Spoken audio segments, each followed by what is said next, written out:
Bonsoir et bienvenue dans Culturel. On va égrener un petit peu toute la programmation en Sarthe dans les prochains jours. On va profiter un petit peu de l'été indien pour aller se balader partout dans le département. On va aller à Malicorne-sur-Sarthe pour les chemins en couleur. On ira après direction Sargé pour découvrir leur programmation et leur festival de théâtre amateur ce week-end.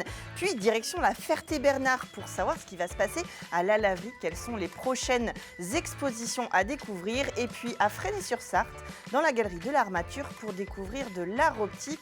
C'est tout de suite avec nos invités dans Culturel.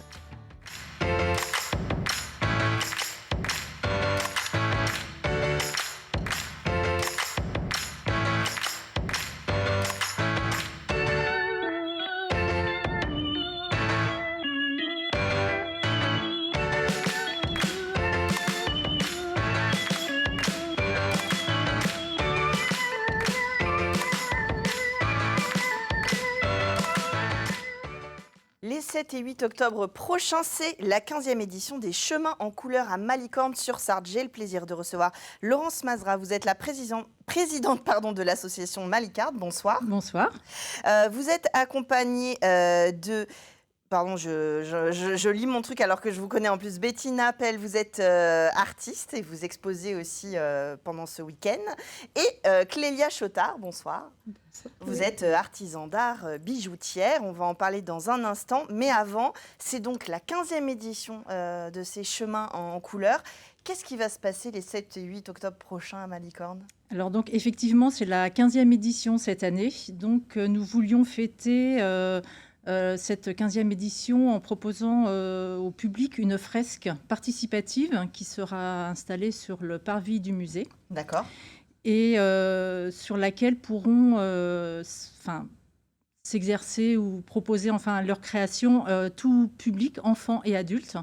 Et cette fresque sera encadrée par l'atelier D&N, d'accord, qui est un atelier nantais. D'accord. Voilà. Et donc ça veut dire que si on vient à l'événement, on peut participer à la fresque, donner un petit peu de son talent, de son envie.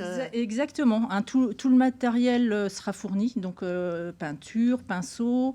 Il y aura également des vêtements de protection pour les enfants et les adultes. D'accord. Et chacun pourra proposer ce qu'il a envie de créer. Alors ça, c'est bien à l'image du partage que vous avez envie de créer dans cette édition.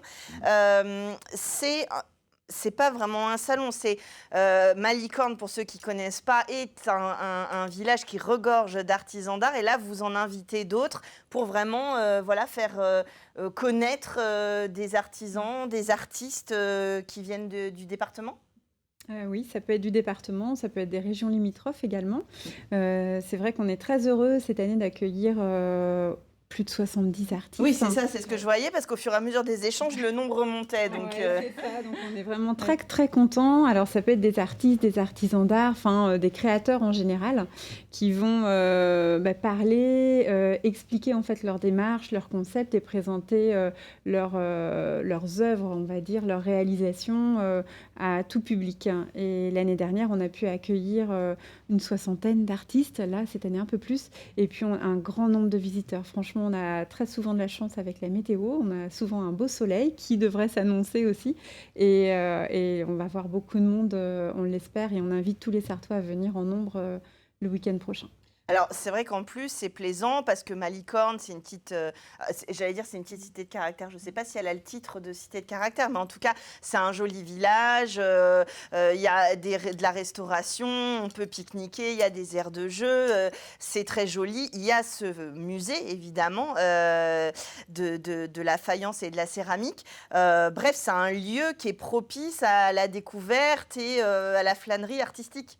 Exactement. Je vous vois. Il y a des calèches qui font les trajets. On peut prendre une calèche pour aller dans les ateliers qui sont un peu plus éloignés, ou bien un petit train qui fait le parcours dans le village. Ouais. Donc c'est très facile de se promener à pied aussi. Tout est organisé de toute façon pour accueillir les familles. Et il y a même un concert le samedi soir à 18h30, place de la République, c'est ça? Oui, c'est ça. Je vais laisser Clélia en parler parce qu'elle va mieux savoir que moi. Alors là, c'est quoi que vous nous préparez? C'est une petite surprise. En fait, c'est un nouveau groupe qui s'est construit cette année en fait à Malicorne. Donc c'est à peu près 8 musiciens avec des chanteuses également. Voilà, on l'espère assez dynamique. En tous les cas, on va faire venir des danseurs de Lindy Hop. D'accord. Voilà, de la flèche. Normalement, voilà, si tout se passe bien. Donc ça sera super parce qu'on veut vraiment animer le village, animer la place de Malicorne et faire en sorte que ce week-end, il soit aussi haut en couleur, qu'on puisse danser, s'amuser, rayonner. Festif, quoi, que ce soit festif, voilà. un vrai enjeu. Alors, j'aimerais quand même qu'on prenne un petit moment pour vous présenter. Alors, on va commencer par Madame la Présidente, Laurence Mazra. Vous êtes peintre en porcelaine, sur porcelaine. Oui. Moi, je suis peintre sur porcelaine. Mon atelier est à Malicorne. Je suis installée depuis 19 ans maintenant. Et alors, évidemment, est-ce que, parce qu'en fait, on parle de la faïencerie, etc., est-ce que peintre sur porcelaine, c'est un des métiers historiques de Malicorne? Non, parce qu'en fait, à Malicorne, la tradition, c'est plutôt la faïence. Et la technique de décoration est différente sur la faïence et sur la porcelaine. Donc moi, j'ai un atelier qui est indépendant des faïenceries. Je travaille de façon indépendante. Et donc, vous allez ouvrir aussi votre atelier. Oui, bien sûr, oui, tout le week-end. Donc, on pourra aller découvrir votre travail. Oui, exactement. Bettina, vous proposez des œuvres de peinture, de cyanotype autour du végétal. Vous avez un univers, j'allais dire très cocoon, ça veut rien dire, qui est très, très végétal.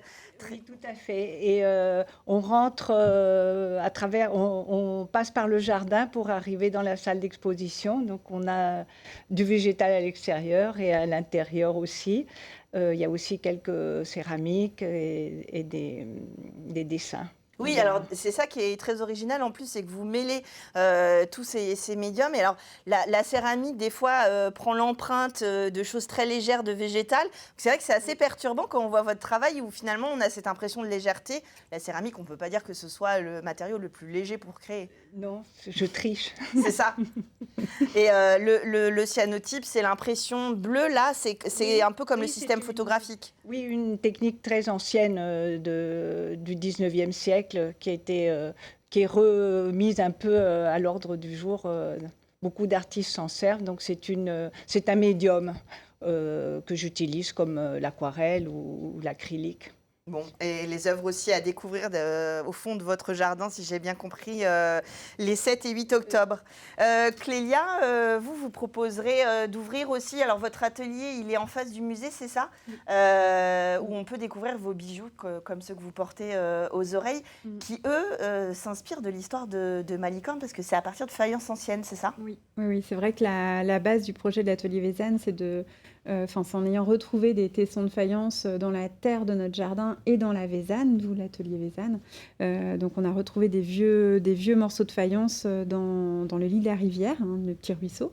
Et c'est ce qui m'a donné envie en fait de valoriser et de pouvoir faire revivre en fait ce patrimoine faïencier. Donc aujourd'hui, j'utilise à la fois des tessons de Malicorne, mais pas seulement. Ça peut être des pièces, des faïences en tous les cas de récupération, des faïences françaises de récupération, malicornaises ou non. Donc voilà, donc l'idée c'est de pouvoir faire porter un petit morceau de notre histoire faïencière, que chacun puisse approprier notre histoire en fait. Voilà, ça peut être du sur-mesure aussi. Donc oui, c'est ça, ou vous donnez à faire porter justement peut-être une assiette qui est passée de génération en génération. Ça qui est intéressant aussi d'aller voir les artisans travailler, ou en tout cas dans leurs ateliers, c'est que pour vous, on voit justement les assiettes découpées, on se rend un peu compte de ça. C'est vrai que c'est important aussi cette rencontre avec le public pour expliquer ce que vous faites, pour avoir des retours. Ça vous nourrit aussi pour vos créations? Oui, évidemment, et c'est très important de pouvoir ouvrir nos ateliers au public et de recevoir du public pour leur expliquer aussi notre façon de travailler, comment on travaille, l'origine de la création. de notre création et notre passion aussi en même temps. Bien sûr. Alors, et puis, je le rappelle, artisans ou artistes, ils sont là aussi pour vendre leurs œuvres, puisqu'ils ne vivent pas que d'amour, d'eau fraîche et de végétal ou autre, mais évidemment, c'est leur métier. Donc, je vous invite, bien sûr, à acquérir des œuvres si vous avez un coup de cœur ou un objet, et voilà, un bijou, un tableau, Alors, est-ce que vous faites de l'art de la table, Laurence Mazin, ou de la décoration? Bien sûr, les deux. Les deux. Art de la table et décoration. Donc, on peut trouver l'utile et l'agréable. Allier utile et agréable ou juste se faire plaisir. Il y aura des peintres, on va au-delà de la céramique et de la faïence. On est vraiment sur tous les domaines pendant ce week-end-là. Oui, c'est vraiment toute technique, photo, sculpture, peinture, ça peut être des installations, de la céramique, enfin voilà, c'est très très large. Voilà, même de la musique, des animations aussi, on aura des animations tout au long du week-end avec un fort soutien, et ça il ne faut pas le négliger, de la municipalité de Malicorne sur Sarthe, qui nous aide vraiment d'un point de vue technique et financièrement. Et du musée qui ouvre avec des ateliers justement autour de la poterie. Et puis vous avez des ateliers broderie d'art et laine feutrée. Je vous invite à aller voir la programmation et à contacter les artistes. Il y a des ateliers sur le week-end si on veut s'investir et voilà, découvrir un peu plus en amont. Exactement. Il y a un petit plan guide que nous allons distribuer en fait tout le long du week-end. Avec tous les renseignements, et il y aura les coordonnées des personnes qui proposent les ateliers pour les réservations. D'accord, et puis moi normalement j'ai fait s'afficher l'adresse mail à laquelle on peut vous contacter pour avoir des informations. En tout cas, rendez-vous est pris le 7 et 8 octobre prochain. Ça commence à quelle heure le samedi à peu près ? 13h. À 13h, et on peut passer la soirée. On a compris qu'on allait pouvoir danser le Lindy Hop. Moi, j'y suis pas encore, mais bon, allez-y, vous pourrez en profiter. C'est pas grave si on n'a pas les pas de danse, ils seront là pour nous aider. Ou le dimanche 8 octobre, la 15e édition des Chemins en couleur à Malicorne-sur-Sarthe. Merci d'être venu nous présenter l'événement sur le plateau. Et puis nous, on revient par ici. On va à Sargé-les-Léman, juste à côté, pour découvrir la programmation de l'espace Seya et leur festival de théâtre amateur.